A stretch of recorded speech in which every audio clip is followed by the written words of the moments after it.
So, as much as I love the Monaco Grand Prix, I've got to admit with today's cars and regulations, it's extremely f***ing boring. Luckily, those that are able to stay awake get rewarded with the running of the Indianapolis 500, held in Indianapolis. Obviously. Hey there guys, I'm Will and welcome to FP1 and a special edition of the comedy review, looking back at the 106th running of the Great American Race, then taking the piss out of it. Now, I know you guys have been asking me to do something like this for quite a while, so I'd really appreciate it if you showed that support by liking the video and sharing it around with your friends if you enjoy it. But with that out of the way, let's get into the comedy review of the Indianapolis 500.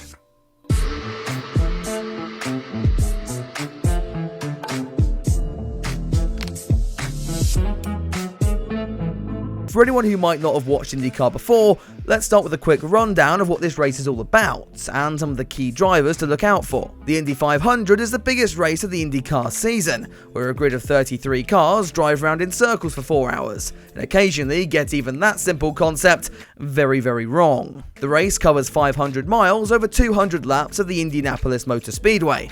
Built in 1909, the track has evolved to become one of the most iconic in motor racing, with a win at the Indy 500 now considered to be one of the Triple Crown, alongside Le Mans and Monaco. As such, teams will accommodate one-off entries to host the likes of Old Men and this twat. Since we're on the subject of drivers, let's cover some of the key protagonists heading into this year's race, starting with reigning series champion Alex Palou. The Spanish driver is in his third season of IndyCar, driving for Chip Ganassi Racing and ending 2021 with 3 wins in the series championship.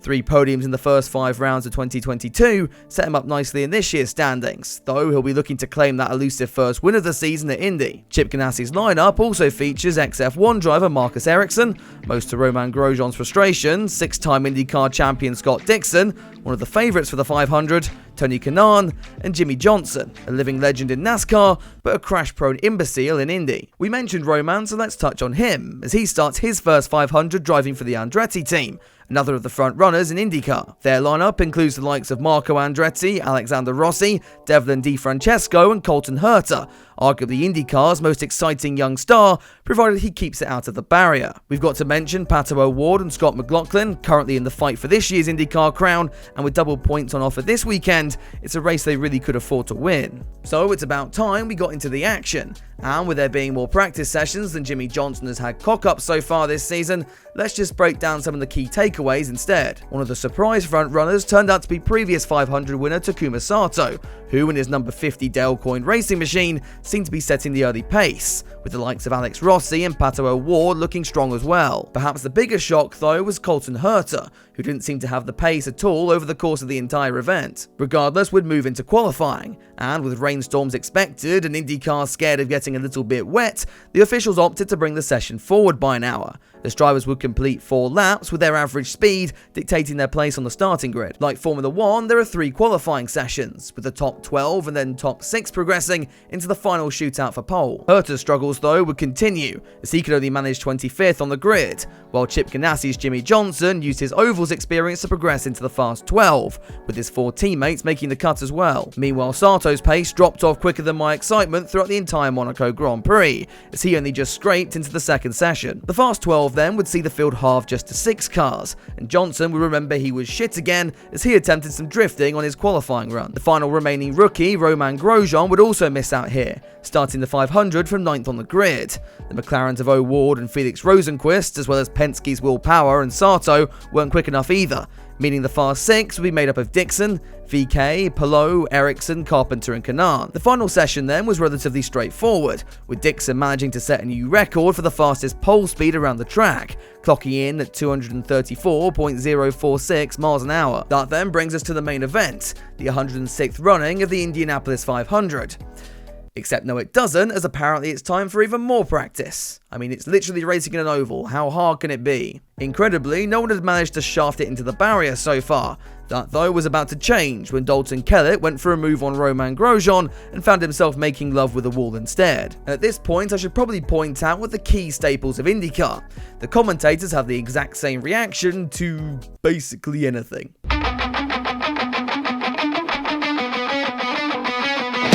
Oh, spin!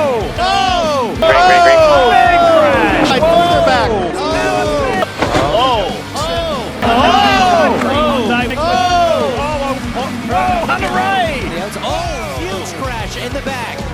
Still better than Crofty though. With Kellett setting the benchmark for cool crashes during the month of May, some of the other drivers now decided it was time to have a go themselves. Colton Herta taking his struggling Andretti car to new heights as he played fighter pilot for the day. Chip Ganassi still seemed to have the best package though, and as we finally got round to the big day, Scott Dixon was the clear favourite as the drivers started their engines. And as everyone tried not to cause a horrible crash into turn 1, he led from below, though the Spaniard was able to pass his teammate into turn 3 and lead the 500 heading into lap 2. You know, Carlos, maybe you should take note of your fellow countrymen here. The race would then settle down, but only for about 38 laps, as Dutch star Rinus VK took his Bitcoin-themed car and gave us a visual representation of its value in the last few weeks. With the race restarting on lap 47, it would be a Chip Ganassi 1-2-3, Palou leading from Dixon and Ericsson as Sato and Ferrucci made moves further back to improve their position. But we weren't racing for long as the caution came out again on lap funny number, as British talent Callum Ilott slammed into the inside barrier. Tough for him, though still a good result, given he rarely even gets his car off the line these days. This would screw over Palou's race as well, as the reigning champion was headed to the pit road when the caution was called out and the pit entry closed. This landed him with a penalty and effectively took him out of race-winning contention. Dixon was back in the lead then, and as the green flag fell at the start of lap 77, he led from Connor Daly and Pato O'Ward, who made a half-hearted effort to pass the American, which instead saw him fall into the clutches of Ericsson. Daly was charging up front though, and was able to move past Dixon only a few laps later, and while they continued to battle for the lead, the other drivers were now finding their rhythm, giving us some examples of pretty fantastic racing. Cars going 4 wide and somehow not managing to throw it all away, even when those groups contained Romain Grosjean. Romain was actually having a really solid day in Indy, the fastest of all the rookies, and Romain Grosjean crashes out of the Indianapolis 500.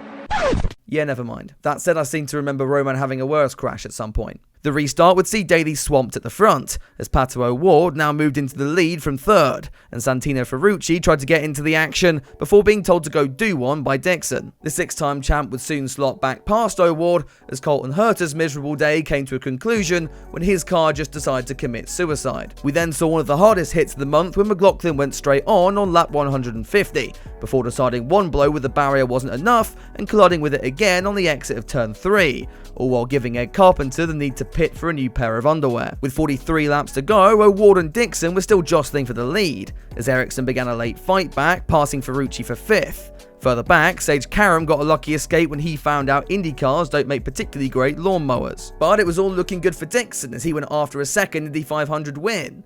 And now you know I've said that, it's all about to go to shit, isn't it? With just 25 laps left, Dixon went for a pit stop but couldn't get the car slowed down in time, handing yet another Chip Ganassi car with a penalty and taking him out of the running with very little time to recover. That gave us a new fight between the two Arrow McLarens and Ganassi's last hope in Marcus Ericsson, who made a move into turn 1 to take the effective race lead. The Swede was then able to build a solid gap, and the stars seemed to be aligning until we all realised we'd forgotten one very key feature of each IndyCar weekend that hadn't happened yet.